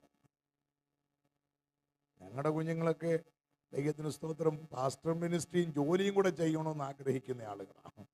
കാരണം ദൈവത്തിന് സ്തോത്രം വലിയ ഈ പാഴ്സനേജിലെ ആടിയും വീടിയും കുത്തും വെട്ടും ബഹളവും. സ്തോത്രം. ഞങ്ങൾ പണ്ട് ചെറുപ്പത്തിൽ ഞാൻ പെന്തിക്കോസി വന്നാന്ന് പറഞ്ഞല്ലോ. ഞങ്ങൾ ശനിയാഴ്ച ഉച്ച കഴിഞ്ഞ് ശനിയാഴ്ച പഠിത്തമില്ലാത്ത സമയമാണ്. അപ്പോൾ ഈ പിള്ളേരെല്ലാം കൂടെ എന്ത് ചെയ്യും, ഞങ്ങൾ സഭായോഗം കളിക്കും. എങ്ങനെ സഭായോഗം? അതിലൊരുത്തം പാസ്റ്ററാകും. പെൺകുഞ്ഞുങ്ങളെല്ലാം കൂടെ തലയെ തുണി ഇട്ട് എഴുന്നേറ്റ് സാക്ഷി പറയുന്നു. പിന്നെ പാസ്റ്റർ പ്രസംഗിക്കുന്നു. ഭയങ്കര രസമാണ് കേട്ടോ. ഇതെല്ലാം എവിടുന്ന് കിട്ടുന്നതെന്നറിയാമോ? സഭയിൽ നിന്ന് കിട്ടുന്നതാണ്. സഭയിലെല്ലാം ഇവർ ഈ കുഞ്ഞുങ്ങളെല്ലാം ഇതിങ്ങനെ. ഇവിടുത്തെ പിള്ളേർക്ക് പിന്നെ അതൊന്നും അല്ല ഞാൻ പറയും. നമ്മുടെ നാട്ടിലെ കൊച്ചുങ്ങളൊക്കെ പണ്ടങ്ങനെ ചെയ്യുമായിരുന്നു. ഇപ്പം എല്ലാവർക്കും മൊബൈലാ. സ്കൂളിൽ സഭായത്തിൽ ഇരിക്കുമ്പോൾ തന്നെ എന്ത് ചെയ്യുന്നുണ്ടിരിക്കുക. പണ്ടെന്തോ ഇല്ലായിരുന്നു. യോശ എന്നാ മൊബൈൽ ഉപയോഗിക്കാൻ തുടങ്ങി?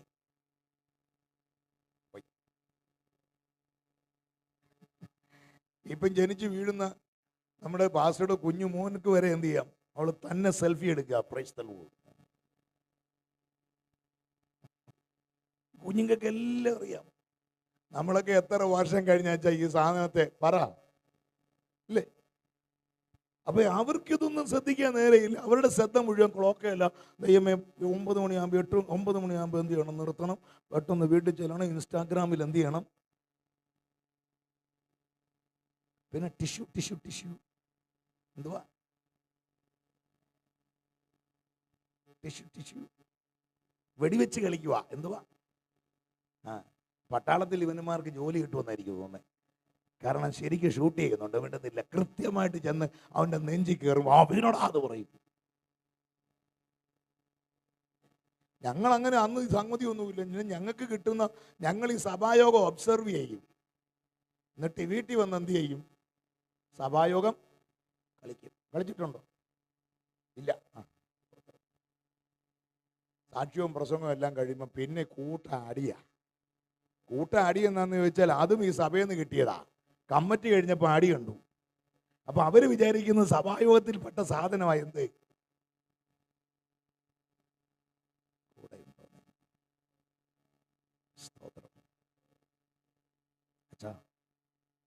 പത്രോസിന്റെ പുറകെ നിഴലുപോലെ നടക്കുക. കൈക്കണങ്ങി കെട്ടിയപ്പം ഇത് പിശാചിന്റെ ഫസ്റ്റ് എക്സ്പെരിമെന്റ് അല്ല, ഇത് സെക്കൻഡ് എക്സ്പെരിമെന്റ്. ഫസ്റ്റ് എക്സ്പെരിമെന്റിൽ പുള്ളിക്ക് 100% മാർക്ക് കിട്ടി സാറേ. എവിടെയാണെന്നറിയാമോ? അതും സഭയാ, ഇതും സഭയാ.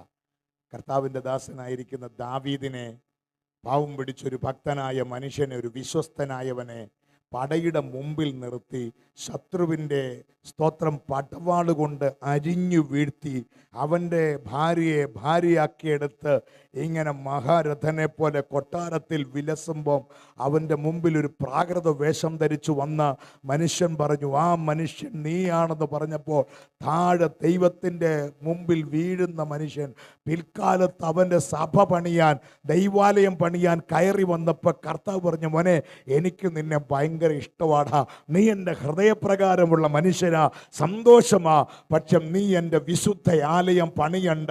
മൽക്കോസിൻ്റെ നിരപരാധിയായ മൽക്കോസിൻ്റെ രക്തം കൊണ്ട് മലിനമാക്കപ്പെട്ട നിന്റെ കരം കൊണ്ട് എൻ്റെ വിശുദ്ധ ആലയം പണിയണ്ട എന്ന് പറഞ്ഞവൻ്റെ കരിയർ പിശാച് തകർക്കുമ്പോൾ അടുത്ത ദൈവത്തിൻ്റെ ഭക്തനെ തകർക്കാൻ കൊടുവാളെടുത്ത് ദൈവസഭയെ തകർക്കാനായി, ദൈവത്തിൻ്റെ പദ്ധതിയെ പൊളിക്കാനായി, ദൈവത്താൽ തിരഞ്ഞെടുക്കപ്പെട്ടവനെ ഇല്ലാതാക്കാൻ നോക്കുമ്പോൾ ഇന്ന് രാത്രി ഞാൻ വിളിച്ചു പറയാം, വാഗ്ദത്തം പറഞ്ഞ കർത്താവ് വീശിയെടുക്കുന്ന വാളിന്റെ ഗതി മാറ്റിവിട്ട് നിന്നെ അത്ഭുതകരമായി വിടുവിച്ച് പുറത്തു കൊണ്ടുവരിക. ഇന്ന് രാത്രി എത്ര പേർക്ക് ആത്മാവി സ്തോത്രം ചെയ്യാം? നിന്നെ തകർക്കാൻ പദ്ധതി ഇടുമ്പോ അതിനകത്ത് നിനക്ക് വേണ്ടി കരുതുന്ന ഒരു ദൈവത്തിന്റെ പദ്ധതി ഈ രാത്രി ഇവിടെ വ്യാപരിക്കുന്നുണ്ട്. അത് അനുഭവിക്കുന്ന ദൈവമക്കളുണ്ടെങ്കിൽ ചേർന്നൊരു നല്ല ആമേൻ പറ. സന്തോഷമുണ്ട്, ഒരു ആമേൻ പറഞ്ഞേ. തകർക്കാൻ നോക്കുമ്പം മറുവശത്ത് ദൈവത്തിന്റെ പദ്ധതി അവന് വേണ്ടി തുറക്കുക. ഇവിടെ ചീത്തയായി പോയപ്പോൾ മറ്റൊരു പാത്രമാക്കി. എന്തിനാ മറ്റൊരു പാത്രമാക്കി എന്നറിയാമോ? ദൈവത്തിന് സ്തോത്രം, ദൈവത്തിന്റെ പരിശുദ്ധാത്മാവിന്റെ തീയിട്ട് വെക്കാൻ. നിങ്ങൾ ആ 4:7 ഒന്ന് വായിച്ചേ. കൊരിന്ത്യർക്ക് എഴുതിയ 2-ാം ലേഖനം 4:7 ഒന്ന് വായിച്ചേ. എങ്കിലും ഈ അത്യന്ത ശക്തി ഞങ്ങളുടെ സ്വന്തം എന്നല്ല, ദൈവത്തിന്റെ ദാനമത്രയെന്ന് വരേണ്ടതിന് ഈ നിക്ഷേപം ഞങ്ങൾക്ക് മൺപാത്രങ്ങളിൽ, ഈ മൺപാത്രം പിശാച് ചീത്തയാക്കാൻ നോക്കിയപ്പോ മറ്റൊരു പാത്രമാക്കി എൻ്റെ ദൈവം അതിനെ തീർത്തത് എന്തിനാണെന്നറിയാമോ? ഇതിനകത്ത് ദൈവത്തിൻ്റെ നിക്ഷേപമായ ഹോളി സ്പിരിറ്റിനെ ദൈവത്തിന് പകർന്നു വെക്കാൻ. ഇനി ഒന്നുകൂടെ ഞാൻ വിളിച്ചു പറയാം. പശ മണ്ണായിരിക്കുമ്പോൾ നിന്നെ എങ്ങനെയും മെനയാം. പക്ഷെ മർക്കോസിന്റെ മാളിക മുറിയിൽ കയറ്റി ചുട്ടിട്ട് പുറത്തോട്ട് കൊണ്ടുവന്നാൽ അത് ചീത്തയായാൽ ലോകത്തിലെ ഒരു കുശവനും അതിനെ നേരെയാക്കാൻ കഴിയില്ല. ഇപ്പം ശരിയായാൽ, ഇപ്പം മാനസാന്തരപ്പെട്ടാൽ, ഇപ്പം മടങ്ങി വന്നാൽ പരിശുദ്ധാത്മാവിന്റെ അത്യന്ത ശക്തി എൻ്റെ ദൈവം നിന്റെ മേൽ പകരും. മനസ്സിലാകുന്നവർക്കായി സ്തോത്രം. മർക്കോസിന്റെ മാളിക മുറിയിൽ ഈ പാത്രത്തെ എല്ലാം കൂടെ കയറ്റി വെച്ചു. എന്നിട്ട് ദൈവത്തിൻ്റെ അഗ്നിയുടെ മേഘം, സ്തോത്രം, അതിനകത്തേക്ക് വ്യാപരിച്ചു. ഈ അത്യന്ത ശക്തി, ദൈവത്തിൻ്റെ ട്രഷർ ദൈവം ഇതിനകത്ത് നിറച്ചു. മനസ്സിലാകുന്നവർക്കായി സ്തോത്രം. എങ്കിലും ഈ അത്യന്ത ശക്തി ഞങ്ങളുടെ സ്വന്തം എന്നല്ല, ദൈവത്തിന്റെ ദാനമത്രേ എന്ന് വരേണ്ടതിന് ഈ നിക്ഷേപം ഞങ്ങൾക്ക് മൺപാത്രങ്ങളിൽ. ഇതിന്റെ മഹത്വം മനസ്സിലാക്കണം. ഈ പരിശുദ്ധാത്മാവ് അകത്തുള്ളത് കൊണ്ടാണ്, ഈ അഭിഷേക മഹത്വം വന്നതുകൊണ്ടാണ് നിങ്ങൾക്കൊരു വിലയുണ്ടായേ. അല്ലേ നിന്നെ വിളിക്കുന്ന വെറും മൺപാത്രം എന്നാ. ഒരാമയും പറഞ്ഞേ. നിങ്ങൾ ഈ വിലാപങ്ങളുടെ പുസ്തകം 4:1 മുതൽ ഒന്ന് വായിച്ച പെട്ടെന്ന്. വിലാപങ്ങൾ, ലെമന്റേഷൻ ചാപ്റ്റർ 4. അയ്യോ പൊന്നു മങ്ങിപ്പോയി, നിർമ്മലതങ്കം മാറിപ്പോയി, വിശുദ്ധ രക്തങ്ങൾ സകല വീഥികളുടെയും തലക്കൽ എന്ത് ചെയ്യുന്നു? ചൊരിഞ്ഞു കിടക്കുന്നു. ബാക്കി വായിച്ചേ. തങ്കത്തോട് തുല്യരായിരുന്ന സിയോന്റെ വിശിഷ്ട പുത്രന്മാരെ, കുശവന്റെ പണിയായ മൺപാത്രങ്ങളെ പോലെ. അപ്പൊ ഇത് തുടങ്ങിയത് എങ്ങനെയാച്ചാ? ഈ പാത്രം പൊന്നേലാ തുടങ്ങിയ. അതുകൊണ്ടാണോ എന്നറിയത്തില്ല, ചില തലമുറയൊക്കെ നോക്കി അപ്പനും അമ്മയും കൂടെ തലയെ കൈവച്ചു പറയും എൻ്റെ പൊന്നേന്ന്. എന്താ ഈ പാത്രം എവിടെയാ തുടങ്ങി? പൊന്നെ. പിന്നെ നിർമ്മല തങ്കം, പിന്നെ വിശുദ്ധ രത്നം. അയ്യോ പൊന്നു മങ്ങിപ്പോയി, നിർമ്മല തങ്കം മാറിപ്പോയി, വിശുദ്ധ രക്തം സകല വീഥികളുടെയും തലക്കൽ ചൊരിഞ്ഞു കിടക്കുന്നു. ഇവരാരാ?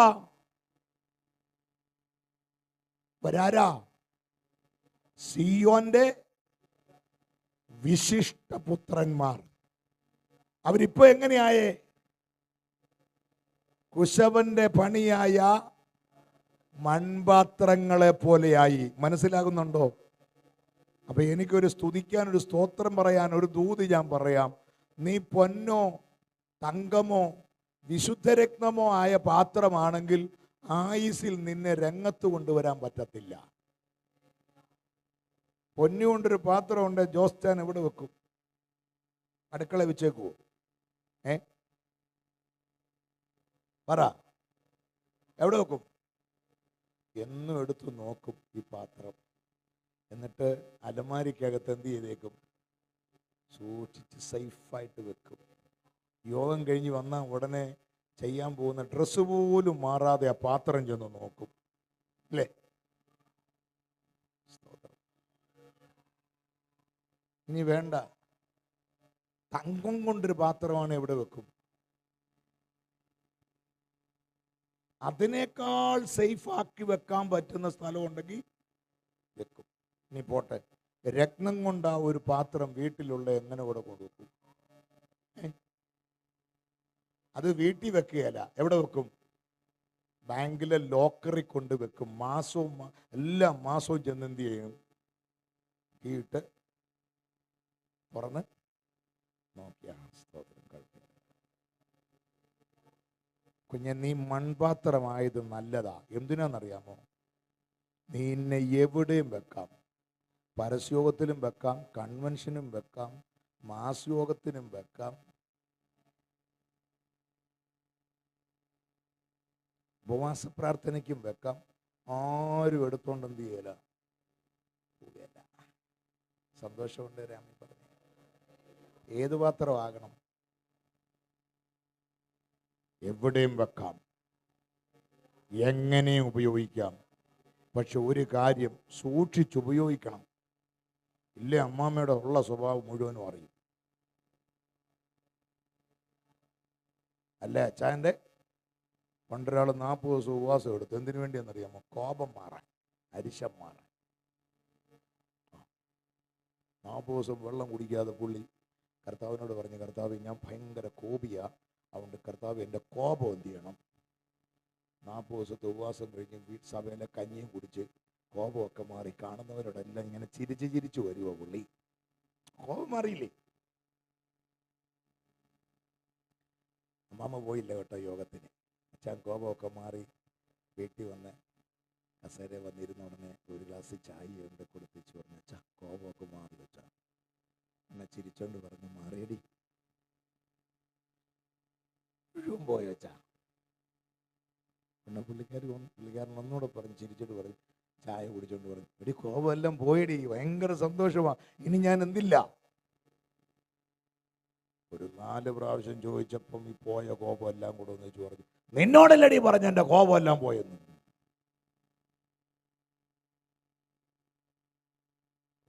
ഈ പാത്രം സൂക്ഷിച്ചുപയോഗിക്കണം. അകത്ത് അഭിഷേകം ഉണ്ടെങ്കിലും ചില സമയത്ത് വയലന്റ് ആവും അല്ലേ?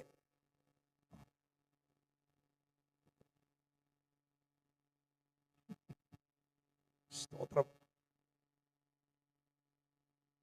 സൂക്ഷിച്ചുപയോഗിക്കണം. ഇത് മൺപാത്രമാണ് അല്ലേ? പ്രത്യേകിച്ച് സ്ത്രീകളെ കുറിച്ചും എന്തോ സ്ത്രീകൾ ചില സമയത്തൊക്കെ ബലഹീന പാത്രമാണെന്ന് നമുക്ക് സംശയിച്ചു പോകും. ഇപ്പൊ ഇരിക്കുമ്പോ എങ്ങനെയായിരിക്കുന്നേ? എന്തോ സ്തോത്രം.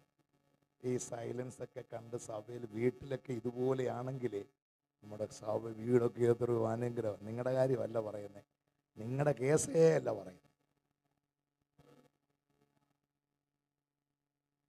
ചില സമയത്ത് ഈ പാത്രം വയലൻ്റായ ഇരുമ്പ് പാത്രത്തെക്കാൾ എന്താ കട്ടിയ. പാവം പിടിച്ച ജോസാൻ്റെ അമ്മാമ്മ വലിയ കുഴപ്പമില്ല. കഴിഞ്ഞ ദിവസം ഞാൻ താമസിച്ച വീട്ടിലെ പാസ്റ്ററിൻ്റെ ഭാര്യ എൻ്റെ ദൈവദാസനെ ഇതുപോലെ പഞ്ചപാവം. സത്യമായിട്ട് പറയാം, നമ്മുടെ രാജുപ്പി നായരുടെ. അപ്പം ഞങ്ങൾ രാത്രി ഭക്ഷണം കഴിക്കാനായിട്ടിരുന്നപ്പം പാസ്റ്റർ പറഞ്ഞോടി ആ ചിക്കൻ കറി ഒന്ന് ചൂടാക്കി കൊണ്ടുവരാൻ പറഞ്ഞു. പാവം ഭയങ്കര സ്ലോ ആകട്ടോ. സ്തോത്രം. ഒരു 5-10 മിനിറ്റ് പുള്ളിക്കാരി ഇതിങ്ങനെ ഗ്യാസിൻ്റെ മുകളിൽ വെച്ച് ചൂടായിക്കൊണ്ടിരിക്കുമ്പോൾ ഈ പാസ്റ്റർ പറഞ്ഞടി ചൂടായോ എന്ന്. ഞാൻ പറഞ്ഞു, പാസ്റ്ററെ ഇന്ന് ചൂടായോ എന്ന് ചോദിക്കരുത്, അമ്മാമ ചൂടാവൂ എന്ന് പറഞ്ഞു.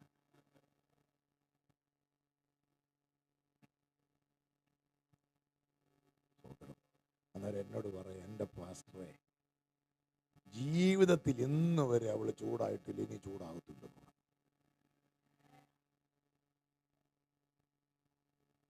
ഒരു തങ്കപ്പെട്ട ആൻറ്റി. സ്തോത്രം. മനസ്സിലാകുന്നുണ്ടോ? Praise the Lord. കുഞ്ഞെ, നിന്നെ പൊന്നും വിശുദ്ധരത്നവും ആയ പാത്രങ്ങളാക്കാത്തത് എന്താണെന്നറിയാമോ? നിന്നെ എവിടെയും ദൈവത്തിന് വെക്കണം, എവിടെയും ഉപയോഗിക്കണം. ഒരു ബ്യൂട്ടി നിനക്കില്ല, ഒരു പ്രൗഢും നിനക്ക് പറയാനില്ല. മനസ്സിലാകുന്നുണ്ടോ? പറഞ്ഞാൽ ഈ മണ്ണിനോട് നോക്കി പറയണം. സ്തോത്രം. മനസ്സിലാകുന്നവർക്കായി സ്തോത്രം. നിനക്ക് വിലയുണ്ടായത് എപ്പോഴാണെന്നറിയാമോ സാറേ? ഈ മൺപാത്രത്തിനകത്തോട്ട് അഭിഷേകം ഇറങ്ങിയപ്പം. മനസ്സിലാകുന്നവർക്കായി സ്തോത്രം. നിന്റെ ഈ പുറമെയുള്ള മൺകൂടാരത്തിനകത്തോട്ട് പരിശുദ്ധാത്മാവിന്റെ ശക്തി വ്യാപരിച്ചപ്പോ ലോകത്തിൽ നിന്നെ പോലെ വിലയുള്ള ലോകത്തിൽ ഒരു പാത്രമില്ല. മനസ്സിലാകുന്നവർക്കായി സ്തോത്രം. അത്യന്ത ശക്തി. അത് ഞങ്ങളുടെ സ്വന്തമല്ല. അതിന് ഗ്രീക്ക് കൊടുത്തിരിക്കുന്ന പദപ്രയോഗം ഭയങ്കര ശ്രേഷ്ഠമായ പദമാ. സ്തോത്രം. മെഗാ ഡുനാമിസ് എന്നാ കൊടുത്തിരിക്കുന്നത്. മെഗാ ഡുനാമിസ്. ഡൈനോമ, ഡൈനോമിറ്റ് എന്നൊക്കെ പറഞ്ഞ പദം ഉണ്ടായത് ഈ ഡുനാമിസിൽ നിന്നാ. എവിടെയോ ഒരു വലിയ ഡൈനോമോ വർക്ക് ചെയ്യുന്നതുകൊണ്ട് ഈ ഫാനും ലൈറ്റും നമ്മുടെ മൈക്കും ഈ സൗണ്ട് സിസ്റ്റവും ഇവിടുത്തെ കീബോർഡും ഒക്കെ എന്ത് ചെയ്യുന്നേ അല്ലേ? അവിടെ ഉണ്ടാകുന്ന മെഗാ വോൾട്ട് അതിനെ ചെറുതാക്കി കിലോ വാൾട്ടാക്കി. കിലോ വാൾട്ടിനെ വീണ്ടും എന്ത് ചെയ്തു? ചെറുതാക്കി 240 വാട്ട്സ് ആക്കിയിട്ടായി പവർ പ്ലഗ് വരുന്നത്. ആ കാണുന്ന സുഷിരത്തിനകത്തോട് കൈ കൊടുത്താൽ വെച്ചാൽ എങ്ങനെ ഇരിക്കും? ഈ ഹോളിലോട്ട് കൈ കൊണ്ടിട്ട് എങ്ങനെ ഇരിക്കും? ഇപ്പൊ ഇരിക്കുന്ന പോലെ ഇരിക്കും. പെന്തിക്കോസ് മൊത്തം കറണ്ട് അടിച്ചു പോയി. ഓവറായിട്ട് കറണ്ട് കയറി വന്ന് അടിച്ച ഫിലമെന്റ് എല്ലാം എന്ത് ചെയ്തു? പോയി. ഒരനക്കോ ഇല്ല. അടുത്തിരിക്കുന്നവരൊന്ന് കുലുക്കി നോക്കിക്കേ, അനക്കം വല്ലതും. മൊത്തം ചത്തുപോയി. ഓവറായിട്ട് കറണ്ട് കയറി എന്ത് ചെയ്താ? നിങ്ങളുടെ കാര്യമല്ല, കേരളത്തിലെ കാര്യമാണ് പറയുന്നത്. സന്തോഷമുണ്ട്, രാമയും പറ.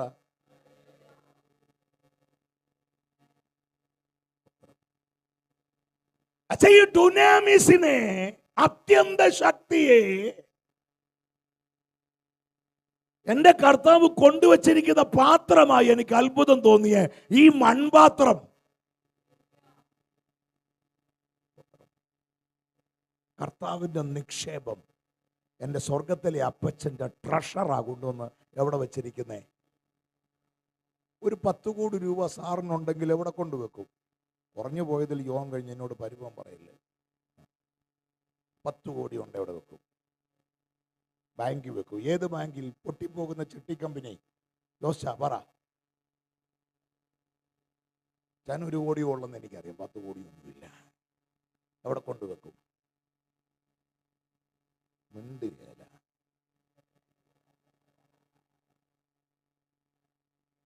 കുറഞ്ഞു പോയത് കൊണ്ട് ഇണ്ടാതിരിക്കുന്ന ആൻറ്റി എവിടെ കൊണ്ടുവെക്കും? 10 ലക്ഷം രൂപ. അയ്യോ പാസ്റ്റർ എങ്ങനെ അറിഞ്ഞെന്ന് വിചാരിച്ചിരിക്കുക. എവിടെ കൊണ്ടുവെക്കും? പൊട്ടിപ്പോകുന്ന ചിട്ടി കമ്പനിയില. പിന്നെ നമ്മൾ കൊണ്ട് വെക്കുന്ന എവിടെയാണെന്നറിയുമോ? ഒരു നാഷണലിസ്റ്റ് ബാങ്കിൽ കൊണ്ടുവെക്കും. ബാങ്കിനെ വിശ്വസിച്ചുകൊണ്ടാണോ സാറ് 10 കോടി വെക്കുന്നത്? ആണോ? ഇല്ല. പിന്നെ ആരെ വിശ്വസിച്ചുകൊണ്ടാ? ഈ ബാങ്കിന്റെ മുകളിൽ അതിനെ റൂൾ ചെയ്യുന്നൊരു ബാങ്കുണ്ട്. ഏതാ? Reserve bank of India. ഈ റിസർവ് ബാങ്ക് ഓഫ് ഇന്ത്യയിലാണ് നമ്മൾ വിശ്വസിക്കുന്നത്, അല്ലാതെ ഇവിടുത്തെ താഴത്തെ ബാങ്കിലൊന്നും അല്ല. സ്റ്റേറ്റ് ബാങ്കിലോ കാനറ ബാങ്കിലോ ഫെഡറൽ ബാങ്കിലോ ഒന്നും അല്ല നമ്മുടെ വിശ്വാസം. എത്ര വർഷം നമ്മുടെ ഈ 1 കോടിയോ 10 കോടിയോ 10 ലക്ഷം കിടന്നാലും ഈ ബാങ്ക് പൊട്ടിപ്പോയാലും നമുക്ക് ഹാർട്ട് അറ്റാക്ക് ഉണ്ടാകണ്ട. എന്താ കാര്യമെന്നറിയാമോ? നമുക്കറിയാം, നമ്മുടെ പണം അവൻ്റെ റൂളിൽ പ്രവർത്തിക്കുന്ന, അവൻ്റെ റൂൾസ് ആൻഡ് റെഗുലേഷനിൽ പോകുന്ന ബാങ്കിൽ എത്ര വർഷം കിടന്നു അത്രയും വർഷത്തെ മുതലും പലിശയും കൂട്ടി ആര് തരും സാറേ? RBI തരും. അതുകൊണ്ടാണ് ഇട്ടേച്ച് നമ്മളിങ്ങനെ 90 ഡിഗ്രിയിൽ ഇരിക്കുന്നത് അല്ലേ? പക്ഷെ ഇന്ന് രാത്രി ഒരു ദൂത് ഞാൻ പറയാം.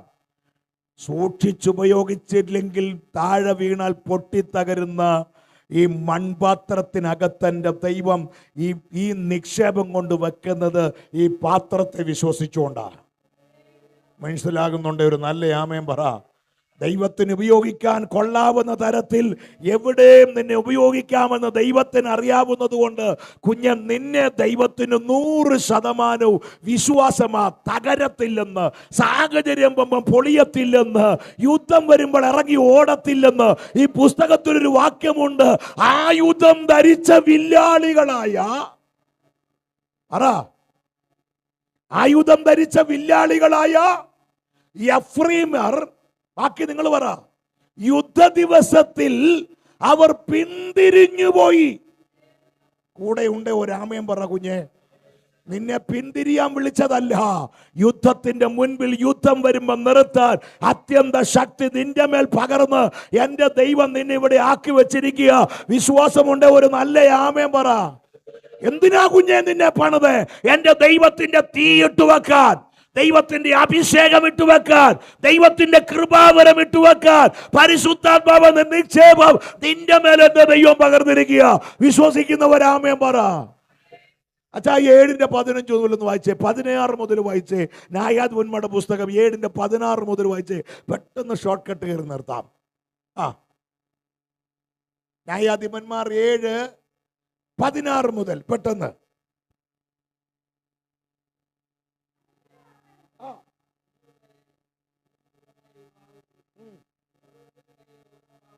ആ ആ ആ ആ അടുത്തത്. ആ ആ അടുത്തത്. ആ ആ ആ കാഹളമൂതി കയ്യിലുണ്ടായിരുന്ന കുടം എന്ത് ചെയ്തു? ഉടച്ചു. അടുത്തത്. ആ ഇടത് കൈയിൽ പന്തവും വലത് കൈയിൽ കാഹളവും പിടിച്ചു. കേക്കണേ, ഈ കുടം, ഈ മൺകുടം, ഈ മൺപാത്രം ഉണ്ടാക്കിയത് കഴിഞ്ഞ 7 വർഷമായി ഇസ്രായേൽ മക്കളുടെ മേൽ ആധിക്യം പ്രാപിച്ച് അവരുടെ ആരോഗ്യത്തെയും ആരാധനയും ഇല്ലാതാക്കിയ, അവരുടെ മേൽ ആധിപത്യം സ്ഥാപിച്ച സ്തോത്രം മിദ്യാന്യരെ തകർക്കാൻ 300 കൂട്ടമാക്കി തിരഞ്ഞെടുത്ത 300 പേര് 300 കുടത്തിനകത്ത് സന്ധ്യാസമയത്ത് കത്തിച്ചു വെച്ച വിളക്ക് മധ്യയാമം വരെ പന്തം കത്തുക. ഈ കുടത്തിനകത്ത് എന്ത് കത്തുന്നുണ്ട്? പന്തമുണ്ട്. കണ്ടീഷൻ പറഞ്ഞിട്ടുണ്ട്, കുടത്തിനകത്ത് എന്ത് കാണരുത്? മറ്റൊന്നും കാണരുത്. വെറും കുടമായിരിക്കണം. എന്ന് പറഞ്ഞാൽ പന്തത്തിന് കത്താൻ പറ്റാത്ത ഒരു സാധനവും ഈ കുടത്തിനകത്ത് കാണരുത്. സന്ധ്യസമയത്ത് കത്തിച്ചു വച്ച പന്തം മധ്യയാമം വരെ കത്തണമെന്നുണ്ടെങ്കിൽ നിങ്ങൾ പറ, ഒരു കുടത്തിനകത്ത്, ഒരു പാത്രത്തിനകത്ത് പന്തം കത്തിച്ചു വെച്ചാൽ എത്ര സമയം വരെ കത്തും? മിണ്ടത്തുനിന്ന് തീരുമാനിച്ചു. എത്ര സമയം വരെ കത്തും? നിങ്ങളുടെ ഉത്തരത്തിന് വേണ്ടി കാത്തിരിക്കുന്നില്ല, പെട്ടെന്ന് ഞാൻ പറയാം. ഈ പാത്രത്തിനകത്ത്, ഈ കുടത്തിനകത്ത് ഓക്സിജൻ ഉള്ള സമയം വരെ എന്ത് ചെയ്യത്തുള്ളൂ? ഏസോ നോയോ ആണെങ്കിൽ എന്തെങ്കിലും ഒന്നൊരു കല്ല് എടുക്കും. ഞാൻ പറഞ്ഞ സത്യമാണെങ്കിൽ ഒരു ആമേൻ പറ. അല്ലേ? ഈ കുടത്തിനകത്ത് ഓക്സിജൻ ഉള്ള സമയം വരെ മാത്രമേ എന്ത് ചെയ്യത്തുള്ളൂ. ശരിയാണോടാ മോനെ? അവൻ അതിനെക്കുറിച്ചൊന്നും അറിയത്തില്ല. തീ കത്താൻ എന്തോ വേണം സിസ്റ്ററെ? Carbon dioxide, oxygen. അപ്പം നമ്മളൊരു പാത്രത്തിൽ തീ കത്തിച്ചു വെച്ചാൽ എത്ര സമയം വരെ ഇത് ഫയർ കത്തും? ഓക്സിജൻ ഉള്ള സമയം. സ്തോത്രം. മനസ്സിലാകുന്നുണ്ടോ? അല്ലേ? ശരിയാണോ? പക്ഷെ ആരും ഇത് തുടങ്ങിയപ്പോൾ സന്ധ്യയ്ക്ക് കത്തിച്ച് വെച്ചത് 12 മണി വരെ, മധ്യയാമം വരെ കത്തണമെങ്കിൽ സ്തോത്രം, ഒരു കുടത്തിനകത്ത് ഈ വീടിൻ്റെ ഈ റൂമിനകത്തുള്ള ഓക്സിജൻ ഒന്നും ഉണ്ടോ? ഇല്ല. പക്ഷെ കത്തുന്നുണ്ടെങ്കിൽ ഞാൻ കർത്താവിൻ്റെ നാമത്തിൽ ഞാൻ പറയാം, ഇത് ഓക്സിജൻ കൊണ്ട് കത്തുന്നതല്ല, സ്വർഗത്തിലെ അപ്പം കത്തിച്ചു വെച്ചിരിക്കുന്നത്. 1-ാം നൂറ്റാണ്ടിൽ കത്താൻ തുടങ്ങിയതാ. ഈ 21-ാം നൂറ്റാണ്ടിൽ എത്തിയിട്ടും എന്ത് ചെയ്യുന്നില്ല? കെട്ടുപോകുന്നില്ല. ഇത് ഓക്സിജൻ കൊണ്ട് കത്തുന്ന സഭയല്ല ചാ. ഇന്ന് രാത്രി സന്തോഷമുണ്ട്, ഒരാമേൻ പറ. ഇതിനകത്തൊരാത്മാവിൻ്റെ ചൈതന്യം വ്യാപരിക്കുന്നുണ്ട്. ഒരകത്തെ ശക്തി ഇന്ന് രാത്രി ആത്മാവി പുറത്തു വരാൻ പോകുകയാ. വിശ്വസിക്കുന്ന ദൈവമക്കളുണ്ട്, ചേർന്ന് പറ. മധ്യയാമമായപ്പോൾ ഈ പുറമേയുള്ള കുടമുടച്ചപ്പം അകത്തെ പന്തം തീപ്പന്തം പോലെ കത്തി പുറത്തു വന്നു. ഇന്ന് രാത്രി അഭിഷേകത്തിൻ്റെ ഒരു കത്തൽ ഇതിനകത്ത് ആത്മാവിൽ ഉണ്ടാകാൻ പ്രാർത്ഥിക്കുന്ന എത്ര ദൈവമക്കളുണ്ട്? ഒന്ന് ചാടി എഴുന്നേറ്റ്, ഞാൻ നിങ്ങൾക്ക് വേണ്ടി പ്രാർത്ഥിക്കാൻ പോകുകയാ. എല്ലാവരും ദൈവസന്നിധിയിൽ എഴുന്നേറ്റാട്ടെ. ഒരാത്മാവിൻ്റെ കത്തൽ, ഒരു മിനിറ്റ് ഒന്ന് ആത്മാവിൽ ആരാധിക്കാൻ ഏൽപ്പിച്ചു കൊടുത്തേ. സ്തോത്ര സമയം കൃത്യസമയമായിട്ടുണ്ട്. 1 മിനിറ്റ് ഒന്ന് ദൈവത്തെ സ്തുതിക്കാൻ, ഒന്ന് ആരാധിക്കാൻ. അഭിഷേകമുള്ള ദൈവമക്കളോട് ഞാൻ പറയുക, കുഞ്ഞുങ്ങളെ ഒന്ന് ആത്മാവിൽ ആരാധിക്കാൻ 1 നിമിഷം ഒന്ന് ഏൽപ്പിച്ചു കൊടുത്താട്ടെ. എല്ലാവരും പ്രാർത്ഥിക്കാൻ തുടങ്ങിക്കേ. എല്ലാവരും ആത്മാവിൽ അന്യഭാഷ അകത്തുള്ള ദൈവമക്കൾക്ക് ഒന്ന് ആത്മാവിൽ സ്തോത്രം ചെയ്ത് ആരാധിക്കാം. ഉടവരഘടക ശാന്തൽക്കമന തകർന്നു പോയ ഇടത്തു നിന്നെ മറ്റൊരു പാത്രമാക്കി മർക്കോസിന്റെ മാളിക മുറിക്കകത്ത് 1-ാം നൂറ്റാണ്ടിൽ നിന്റെ പിതാക്കന്മാരെ അകത്ത് കയറ്റിയിരുത്ത് ഈ അഗ്നി അകത്ത് കത്തിച്ചതാ. അത് ഇന്നുവരെ കെട്ടിട്ടില്ല. തലമുറയായി ഇങ്ങനെ കൈമാറി പെന്തിക്കോസ്തിന്റെ അകത്ത് കളങ്കത്തുന്ന അഭിഷേകം ആത്മാവി കത്തിക്കൊണ്ടിരിക്കുക. അത് അനുഭവിക്കുന്ന ദൈവമക്കൾ ചേർന്ന് ആത്മാവി സ്തോത്രം ചെയ്തേ. ഉടവരഘടക ശാന്തൽക്കമന മേഘം പൊങ്ങി കാണുന്നേ, നിത്യ കൂടാരത്തിൽ ചേരാറായി മേഘം പൊങ്ങി കാണുന്നേ, നിത്യ കൂടാരത്തിൽ ചേരാറായി ആശാപാശമാകും കുറ്റികൾ മുറ്റുമാറുത്തു നീക്കേണോ, ആശാപാശമാകും കുറ്റികൾ മുറ്റുമാറുത്തു നീക്കേണോ. ഓ കണ്ടിടും കണ്ടിടും എന്റെ പ്രിയനെ ഞാൻ കണ്ടിടും.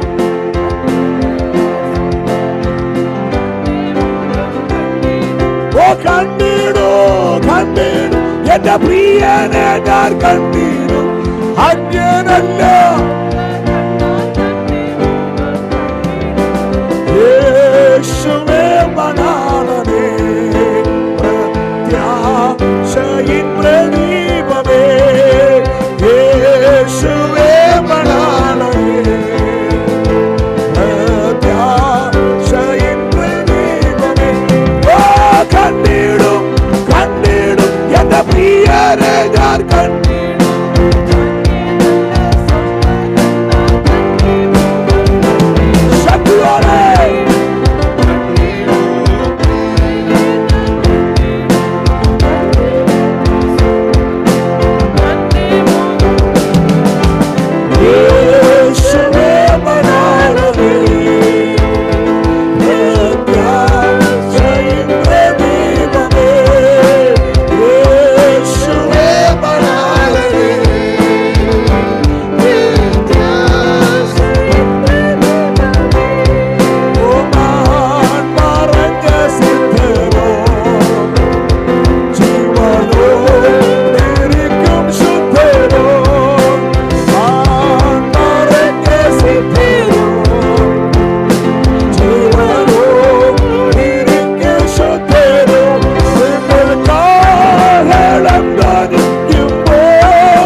Bala Bali Bala